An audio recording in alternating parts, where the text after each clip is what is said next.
ഉൽപ്പത്തി പുസ്തകം 34 അധ്യായം. ലേയ യാക്കോബിന് പ്രസവിച്ച മകളായ ദീന ദേശത്തിലെ കന്യകമാരെ കാണുവാൻ പോയി.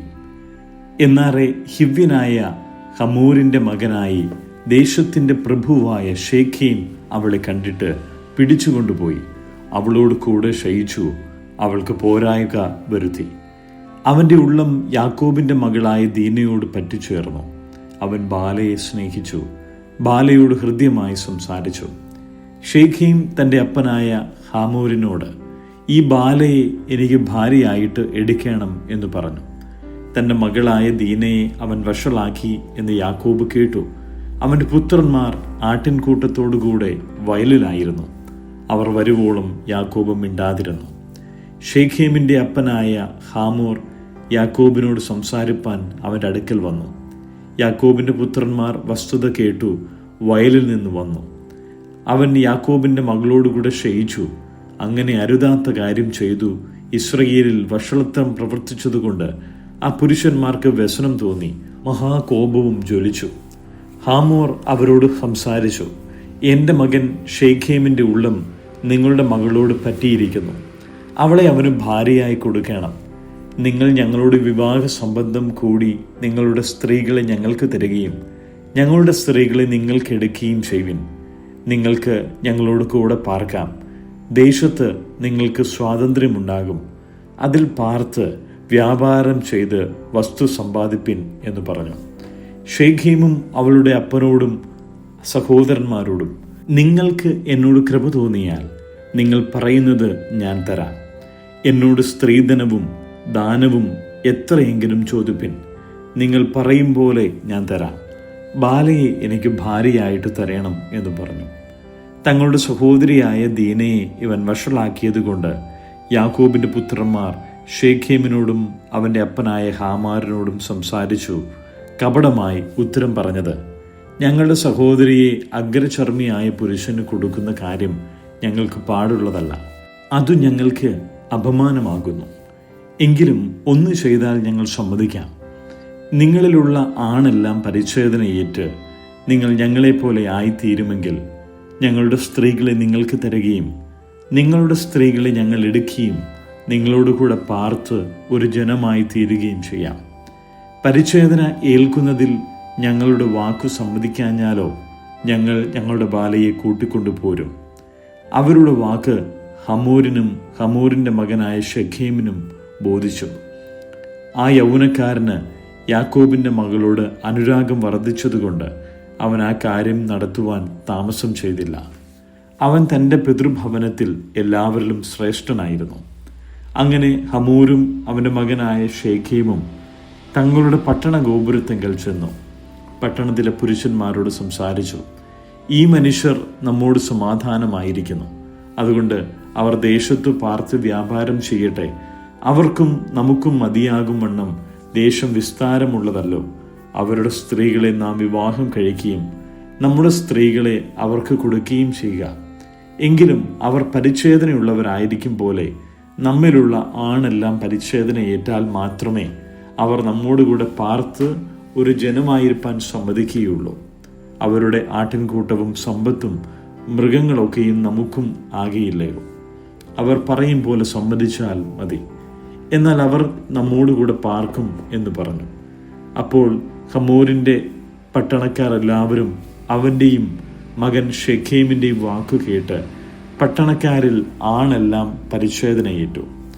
3-ാം ദിവസം അവർ വേദനപ്പെട്ടിരിക്കുമ്പോൾ യാക്കോബിൻ്റെ 2 പുത്രന്മാരായി ദീനയുടെ സഹോദരന്മാരായ ശിമയോനും ലേവിയും താന്താൻ്റെ വാൾ എടുത്ത് നിർഭയമായിരുന്ന പട്ടണത്തിൻ്റെ നേരെ ചെന്നു ആണിനെയൊക്കെയും കൊന്നുകളഞ്ഞു.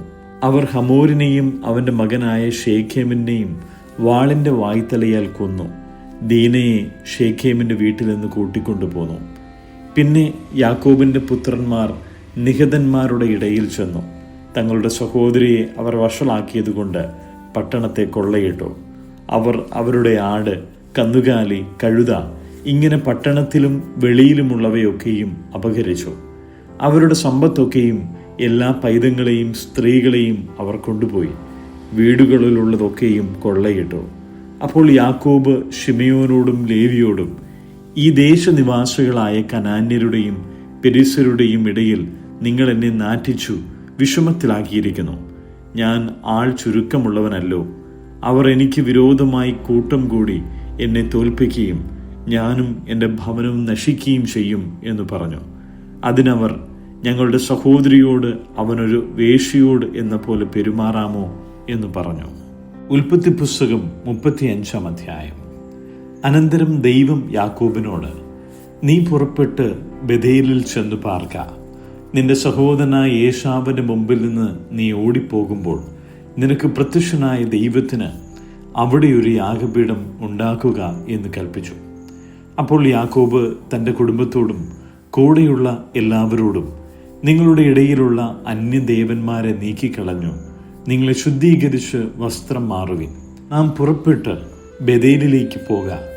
എൻ്റെ കഷ്ടകാലത്ത് എൻ്റെ പ്രാർത്ഥന കേൾക്കുകയും ഞാൻ പോയ വഴിയിൽ എന്നോട് കൂടെ ഇരിക്കുകയും ചെയ്ത ദൈവത്തിന് ഞാൻ അവിടെ ഒരു യാഗപീഠം ഉണ്ടാക്കും എന്ന് പറഞ്ഞു. അങ്ങനെ അവർ തങ്ങളുടെ പക്കലുള്ള അന്യദേവന്മാരെയൊക്കെയും കാതുകളിലെ കുണുക്കുകളെയും യാക്കോബിൻ്റെ പക്കൽ കൊടുത്തു. യാക്കോബ് അവയെ ശേഖേമിനരികെയുള്ള കരുവേലകത്തിന് കീഴിൽ കുഴിച്ചിട്ടു. പിന്നെ അവർ യാത്ര പുറപ്പെട്ടു.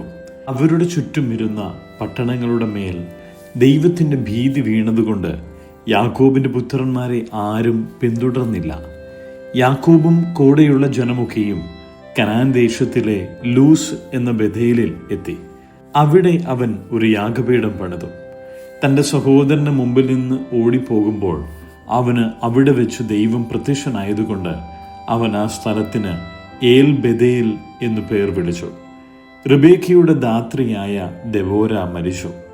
അവളെ ബഥേലിന് താഴെ ഒരു കരുവേലകത്തിന് കീഴിൽ അടക്കി. അതിന് അല്ലോൻ ബാഖൂത്ത് വിലാപവൃക്ഷം എന്നു പേരിട്ടു. യാക്കോബ് പദ്ദൻഅരാമിൽ നിന്ന് വന്ന ശേഷം ദൈവം അവന് പിന്നെയും പ്രത്യക്ഷനായി അവനെ അനുഗ്രഹിച്ചു. ദൈവം അവനോട്, നിന്റെ പേർ യാക്കോബ് എന്നല്ലോ, ഇനി നിനക്ക് യാക്കോബ് എന്നല്ല ഇസ്രയേൽ എന്നു തന്നെ പേരാകണം എന്ന് കൽപ്പിച്ച് അവനെ ഇസ്രയേൽ എന്നു പേരിട്ടു. ദൈവം പിന്നെയും അവനോട്, ഞാൻ സർവശക്തിയുള്ള ദൈവം ആകുന്നു. നീ സന്താന പുഷ്ടിയുള്ളവനായി പെരുകുക. ഒരു ജാതിയും ജാതികളുടെ കൂട്ടവും നിന്നിൽ നിന്ന് ഉത്ഭവിക്കും. രാജാക്കന്മാരും നിന്റെ കടിപ്രദേശത്തു നിന്ന് പുറപ്പെടും. ഞാൻ അബ്രഹാമിനും ഇസ്ഹാക്കിനും കൊടുത്ത ദേശം നിനക്ക് തരും. നിന്റെ ശേഷം നിന്റെ സന്തതിക്കും ഈ ദേശം കൊടുക്കും എന്നരുളി ചെയ്തു. അവനോട് സംസാരിച്ച സ്ഥലത്ത് നിന്ന് ദൈവം അവനെ വിട്ട് കയറിപ്പോയി. അവൻ തന്നോട് സംസാരിച്ചിടത്ത് യാക്കോബ് ഒരു കൽത്തൂൺ നിർത്തി. അതിന്മേൽ ഒരു പാനീയ യാഗമൊഴിച്ചു, എണ്ണയും പകർന്നു. ദൈവം തന്നോട് സംസാരിച്ച സ്ഥലത്തിന് യാക്കോബ് ബേഥേൽ എന്നു പേരിട്ടു. അവർ ബേഥേലിൽ നിന്ന് യാത്ര പുറപ്പെട്ടു. എഫ്രാത്തിയിൽ എത്തുവാൻ അല്പദൂരം മാത്രമുള്ളപ്പോൾ റാഹേൽ പ്രസവിച്ചു. പ്രസവിക്കുമ്പോൾ അവൾക്ക് കഠിന വേദനയുണ്ടായി.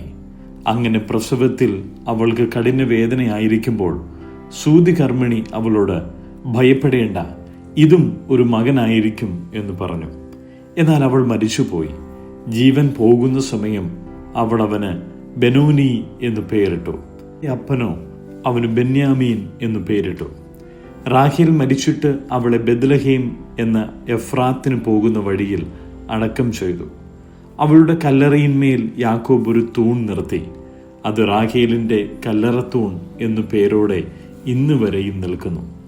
പിന്നെ ഇസ്രയേൽ യാത്ര പുറപ്പെട്ടു. ഏദർ ഗോപുരത്തിന് അപ്പുറം കൂടാരമടിച്ചു.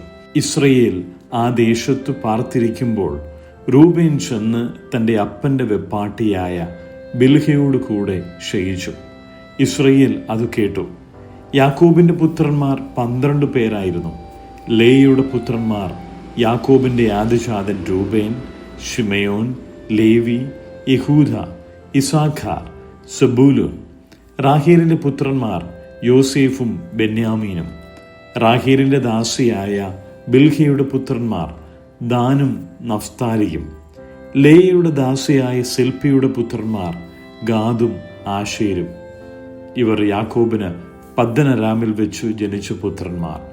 പിന്നെ യാക്കോബ് കിര്യത്തർബ എന്ന മമ്രയിൽ തൻ്റെ അപ്പനായ ഇസ്ഹാക്കിൻ്റെ അടുക്കൽ വന്നു. അബ്രഹാമും ഇസ്ഹാക്കും പാർത്തിരുന്ന ഹെബ്രോൻ ഇതുതന്നെ. ഇസ്ഹാക്കിൻ്റെ ആയുസ് 180 സംവത്സരമായിരുന്നു. ഇസ്ഹാക്ക് വയോധികനും കാലസമ്പൂർണനുമായി പ്രാണനെ വിട്ടു മരിച്ചു, തൻ്റെ ജനത്തോട് ചേർന്നു. അവന് പുത്രന്മാരായ ഏശാവും യാക്കോബും കൂടി അവനെ അടക്കം ചെയ്തു. ഉൽപ്പത്തി പുസ്തകം 36 അധ്യായം. ഏദോം എന്ന ഏശാവിൻ്റെ വംശപാരമ്പര്യമാവിത്. ഏശാവ് ഹിത്യനായ ഏലോന്റെ മകൾ ആദ, ഹിവ്യനായ സിബയോന്റെ മകളായ അനയുടെ മകൾ ഒഹോലിബ എന്നീ കനാന്യ കന്യകമാരെയും ഇഷ്മയേലിന്റെ മകളും നെബായോത്തിന്റെ സഹോദരിയുമായ ബാസമത്തിനെയും ഭാര്യമാരായി പരിഗ്രഹിച്ചു. ആദ ഏശാവിന് എലീഫാസിനെ പ്രസവിച്ചു. ബാസമത്ത് രയൂവേലിനെ പ്രസവിച്ചു. ഒഹോലിബാമ യെയൂഷിനെയും യലാമിനെയും കോരഹിനെയും പ്രസവിച്ചു. ഇവർ ഏശാവിന് കനാൻ ദേശത്തു വെച്ച് ജനിച്ച പുത്രന്മാർ. എന്നാൽ ഏശാവ് തൻ്റെ ഭാര്യമാരെയും പുത്രന്മാരെയും പുത്രിമാരെയും വീട്ടിലുള്ളവരെയൊക്കെയും തൻ്റെ ആടുമാടുകളെയും സകല മൃഗങ്ങളെയും കനാൻ ദേശത്ത് സമ്പാദിച്ച സമ്പത്തൊക്കെയും കൊണ്ട് തൻ്റെ സഹോദരനായ യാക്കോബിൻ്റെ സമീപത്തു നിന്ന് ദൂരെ ഒരു ദേശത്തേക്ക് പോയി. അവർക്ക് ഒന്നിച്ചു പാർപ്പാൻ കഴിയാതെ വണ്ണം അവരുടെ സമ്പത്ത് അധികമായിരുന്നു. അവരുടെ ആടുമാടുകൾ ഹേതുവായി അവർ പരദേശികളായി പാർത്തിരുന്ന ദേശത്തിന് അവരെ വഹിച്ചുകൂടാതെയിരുന്നു. അങ്ങനെ ഏദോം എന്നും പേരുള്ള ഏശാവ് സെയീർ പർവ്വതത്തിൽ കുടിയിരുന്നു. സെയീർ പർവ്വതത്തിലുള്ള ഏദോമ്യരുടെ പിതാവായ ഏശാവിൻ്റെ വംശപാരമ്പര്യമാവിത്. ഏശാവിൻ്റെ പുത്രന്മാരുടെ പേരുകൾ ഇവ. ഏശാവിൻ്റെ ഭാര്യയായ ആദയുടെ മകൻ എലീഫാസ്, ഏശാവിൻ്റെ ഭാര്യയായ ബാസമത്തിൻ്റെ മകൻ രയൂവേൽ. എലീഫാസിൻ്റെ പുത്രന്മാർ തേമാൻ, ഓമാർ, സെഫോ, ഗത്താം, കെനസ്. തിമ്ന എന്നവൾ ഏശാവിൻ്റെ മകനായ എലീഫാസിൻ്റെ വെപ്പാട്ടിയായിരുന്നു. അവൾ എലീഫാസിന് അമാലേക്കിനെ പ്രസവിച്ചു. ഇവർ ഏശാവിൻ്റെ ഭാര്യയായ ആദയുടെ പുത്രന്മാർ. രയൂവേലിൻ്റെ പുത്രന്മാർ നഹത്ത്, സേറഹ്, ഷമ്മ, മിസ. ഇവർ ഏശാവിൻ്റെ ഭാര്യയായ ബാസമത്തിൻ്റെ പുത്രന്മാർ. സിബയോന്റെ മകളായ അനയുടെ മകൾ ഒഹോലിബാമ എന്ന ഏശാവിൻ്റെ ഭാര്യയുടെ പുത്രന്മാർ ആരെന്നാൽ അവൾ ഏശാവിന് യെയൂഷ്, യലാം, കോരഹ് എന്നിവരെ പ്രസവിച്ചു. ഏശാവിൻ്റെ പുത്രന്മാരിലെ പ്രഭുക്കന്മാർ ആരെന്നാൽ ഏശാവിൻ്റെ ആദ്യജാതൻ എലീഫാസിൻ്റെ പുത്രന്മാർ തേമാൻ പ്രഭു, ഓമാർ പ്രഭു, സെഫോ പ്രഭു, കെനസ് പ്രഭു, കോരഹ് പ്രഭു, ഗത്താം പ്രഭു, അമാലേക്ക് പ്രഭു. ഇവർ ഏദോം ദേശത്ത് എലീഫാസിൽ നിന്ന് ഉത്ഭവിച്ച പ്രഭുക്കന്മാർ. ഇവർ ആദയുടെ പുത്രന്മാർ. ഏശാവിൻ്റെ മകനായ രയൂവേലിൻ്റെ പുത്രന്മാർ ആരെന്നാൽ നഹത്ത് പ്രഭു, സേരഹ് പ്രഭു, ഷമ്മ പ്രഭു, മിസ പ്രഭു. ഇവർ ഏദോം ദേശത്ത് രയൂവേലിൽ നിന്ന് ഉത്ഭവിച്ച പ്രഭുക്കന്മാർ. ഇവർ ഏശാവിൻ്റെ ഭാര്യ ബാസമത്തിൻ്റെ പുത്രന്മാർ. ഏശാവിൻ്റെ ഭാര്യയായ ഒഹോലിബാമയുടെ പുത്രന്മാർ ആരെന്നാൽ യെയൂഷ് പ്രഭു, യലാം പ്രഭു, കോരഹ് പ്രഭു. ഇവർ അനയുടെ മകളായി ഏശാവിൻ്റെ ഭാര്യയായ ഒഹോലിബാമയിൽ നിന്ന് ഉത്ഭവിച്ച പ്രഭുക്കന്മാർ. ഇവർ ഏദോം എന്നും പേരുള്ള ഏശാവിൻ്റെ പുത്രന്മാരും അവരിൽ നിന്ന് ഉത്ഭവിച്ച പ്രഭുക്കന്മാരും ആകുന്നു. ഹോറിയനായ സെയീരിൻ്റെ പുത്രന്മാരായി ദേശത്തിലെ പൂർവ്വനിവാസികളായവർ ആരെന്നാൽ ലോതാൻ, ശോബാൽ, സിബയോൻ, അന, ദീശോൻ, ഏസർ, ദീശാൻ. ഇവർ ഏദോം ദേശത്ത് സെയീരിൻ്റെ പുത്രന്മാരായ ഹോര്യ പ്രഭുക്കന്മാർ. ലോതാൻ്റെ പുത്രന്മാർ ഹോരിയും ഹേമാമും ആയിരുന്നു. ലോതാൻ്റെ സഹോദരി തിമ്ന. ശോബാലിൻ്റെ പുത്രന്മാർ ആരെന്നാൽ അൽവാൻ, മാനഹത്ത്, ഏബാൽ, ഷെഫോ, ഓനാം. സിബയോന്റെ പുത്രന്മാർ അയ്യാവും അനാവും ആയിരുന്നു. മരുഭൂമിയിൽ തൻ്റെ അപ്പനായ സിബയോന്റെ കഴുതുകളെ മേയ്ക്കുമ്പോൾ ചൂടുറവുകൾ കണ്ടെത്തിയ അന ഇവൻ തന്നെ. അനാവിൻ്റെ മക്കൾ ഇവർ. ദീശോനും അനാവിൻ്റെ മകൾ ഒഹോലിബാമയും ആയിരുന്നു. ദീശോന്റെ പുത്രന്മാർ ആരെന്നാൽ ഹെദാൻ, എഷ്ബാൻ, ഇത്രാൻ, കെരാൻ. യേസുരന്റെ പുത്രന്മാർ ബിൽഹാൻ, സാവാൻ, അക്കാൻ.